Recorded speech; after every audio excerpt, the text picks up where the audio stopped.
On behalf of the Moravian Library, I feel pleased and honored to welcome here our research guest, Martin Storms. And now we are going to chat about our shared research topic, which are antique maps. So, Martin, welcome. And how was your long journey?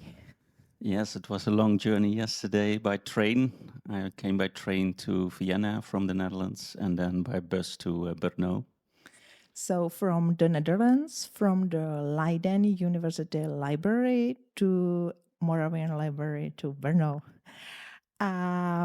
You work at University Library. All of those in humanities and law are familiar with Leiden University, but are they to say, dare to say not many of us have an advanced knowledge on what is kept in University Library. Yes, a lot. let let me limit myself to the special collections, which are quite vast in Leiden. So I am responsible for the collection of maps and atlases, but I'm just one of 10 curators at the special collections department in Leiden. So that runs from medieval manuscripts to rare books, photography collection, prints and drawings, and large collections on the Middle East and also on Asia. So not only Europe or Western cultures as we in Central Europe are used to, because the structure of the rare collections or holdings kept in this department here and in your library are quite similar. But the Netherlands or the Low Countries have this great extension compared to Central Europe. Yes, of course, because of the colonial past, we have large collections on the former Dutch colonies as well, from the time of the Dutch East India Company, but also the later colonies, especially Indonesia. Great. How many readers or researchers do you have, and which sections or which part of the collections are the most used? I think the collections on Indonesia are the most used. A lot of that is digitally available as well, so also intensively used by scholars in Indonesia. But also our special collections reading room is still heavily used because not everything is digitized yet. And I got the figures of last month. There were over 500 visitors in the special collections reading room. So Including students? students, scholars from the university, and all kind of researchers, also from abroad and That's other places nice. in the country. Yes. Pretty busy. And would you like to do some promotion for scholarship or hot topics, projects for the future? Yes, we have, that's called the Scaliger Institute. It's a collaboration between the library and the Faculty of Humanities at Leiden University. And the Scaliger Institute runs a fellowship program. So I think 2 times a year, that's, if I'm right, for the 1st of April and the 1st of October, you can apply for such fellowships, and some of the fellowships are more broader defined, so that covers more or less the whole of the special collections, and other more specified scholarships are for specific topics, but that's an overview on our website. Beside the map librarian, you are also very much in the history of cartography as a researcher. History of cartography is a pretty large discipline. What are the topics you deal with?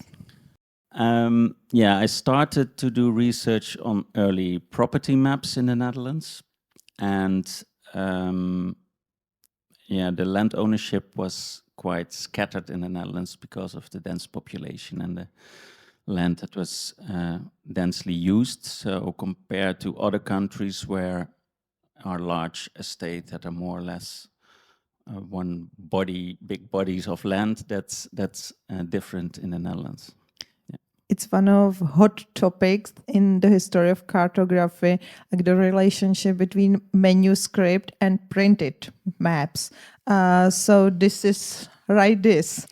Am I Yes. right? Yeah, that is also connected to that problem. And so there are surveyors who produced these property maps, but also made maps of the larger administrative areas. So there is a connection between these two. Yeah.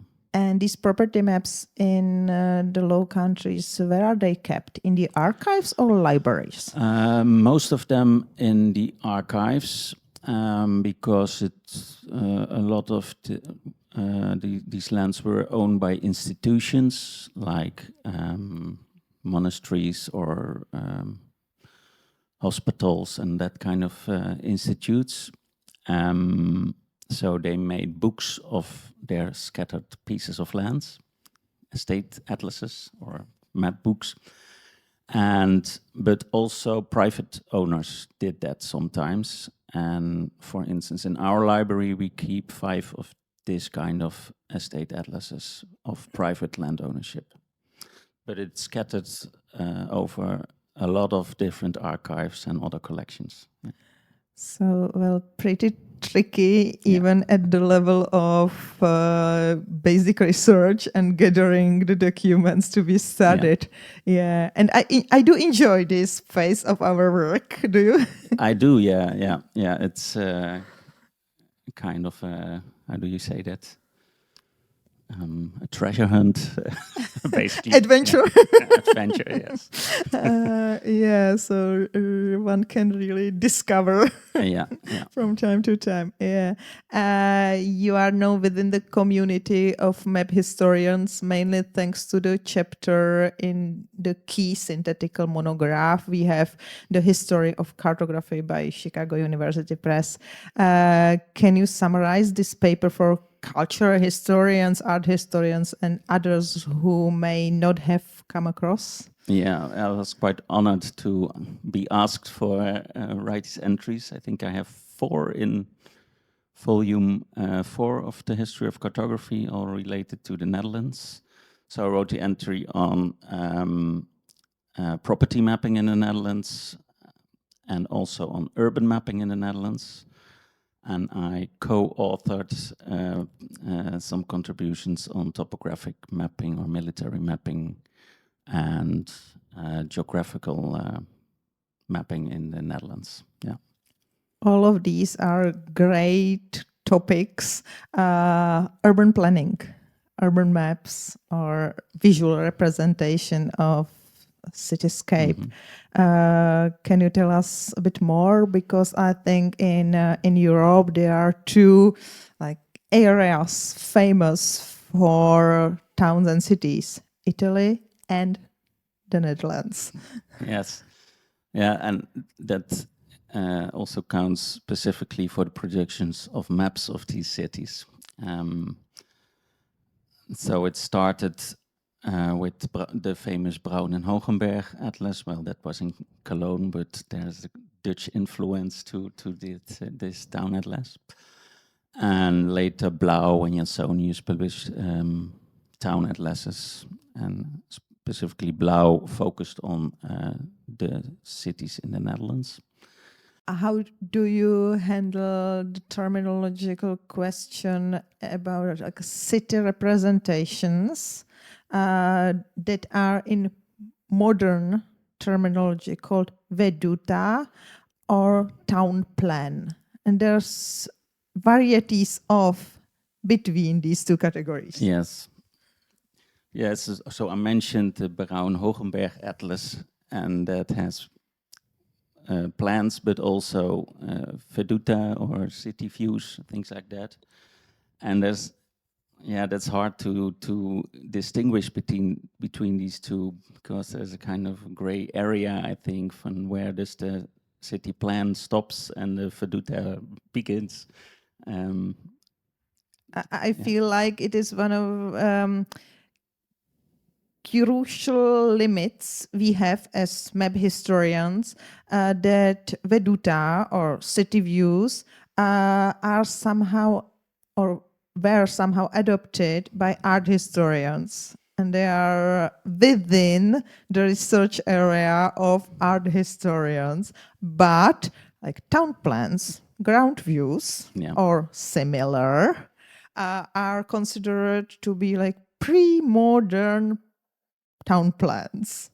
And this large category of cityscape representation is divided in two in this way, and we lose many information. I completely agree with you. So you have to study these kind of representations together to understand the ideas behind it at the time when they were made, I guess.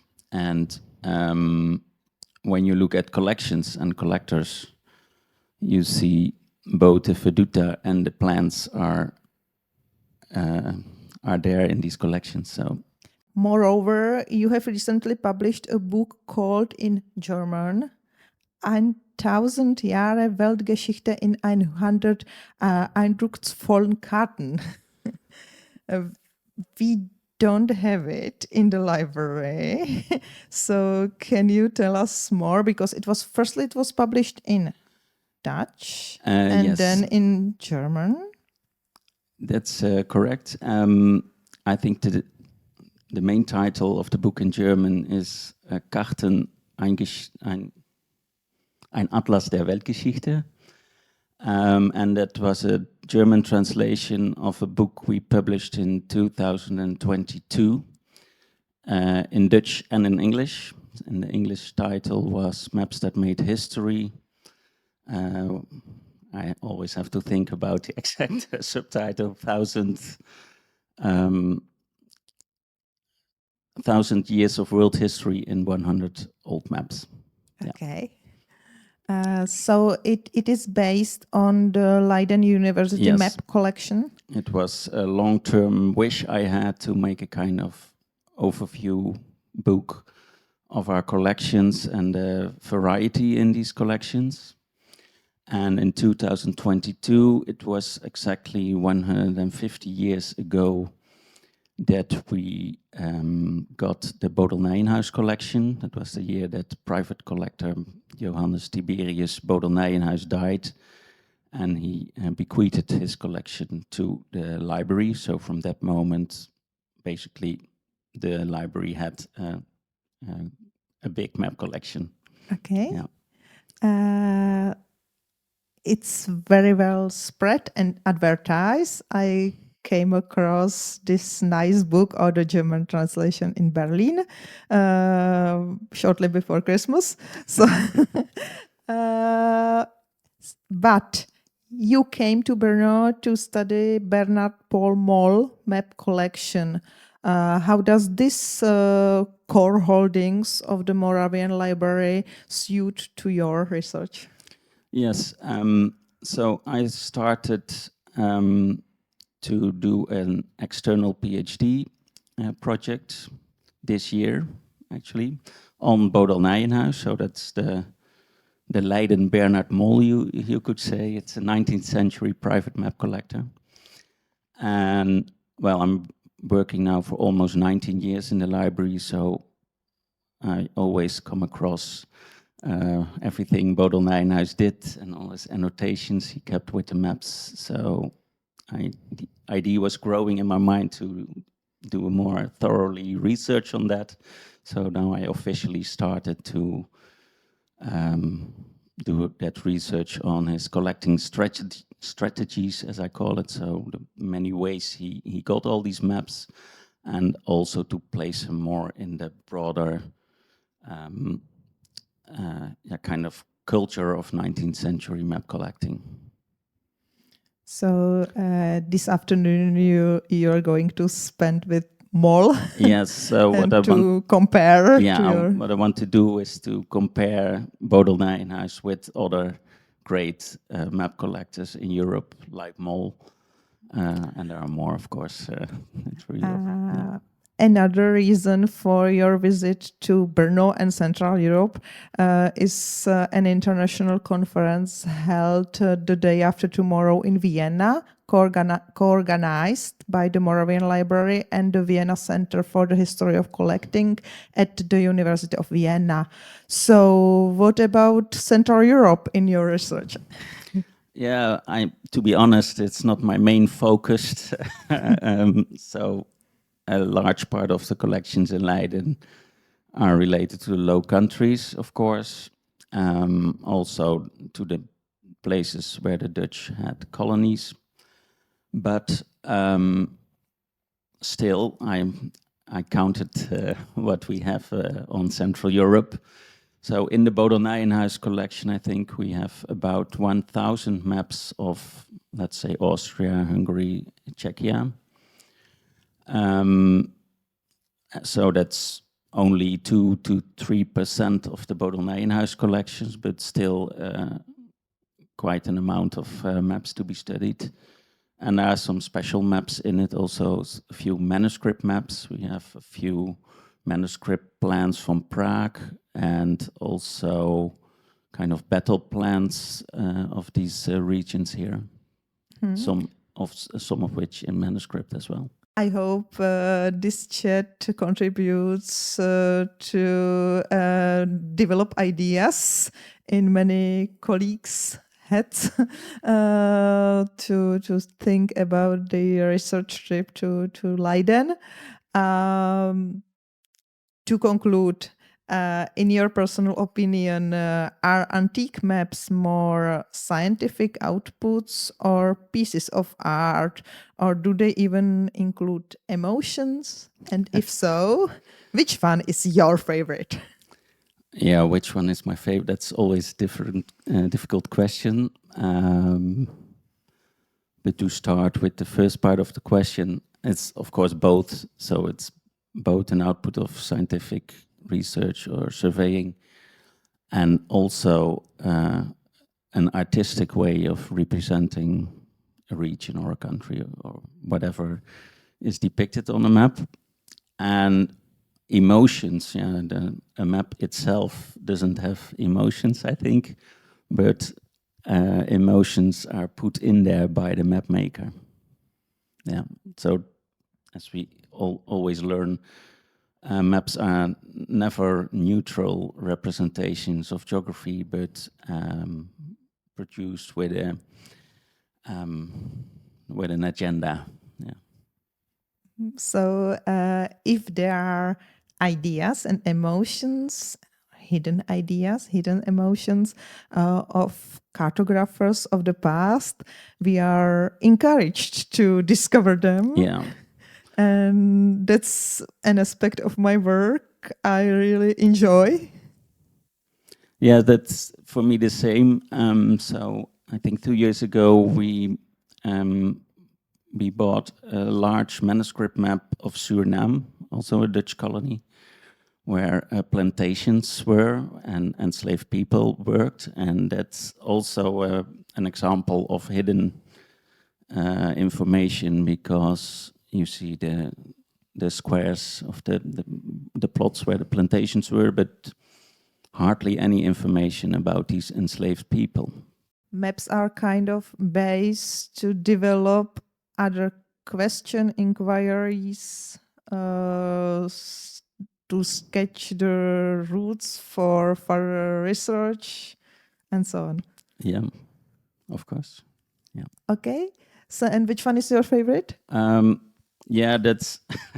I thought about that question.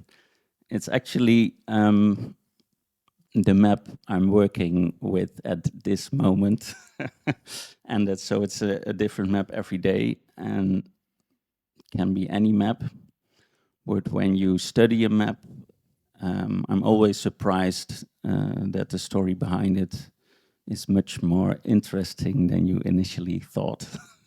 That's nice. So enjoy your research stay here. I hope you are looking forward moving to Vienna in 2 days for the conference. Yeah, that's my main reason I came I came here, so I'm looking forward to it. Thank you for this chat. You're welcome. It was a pleasure.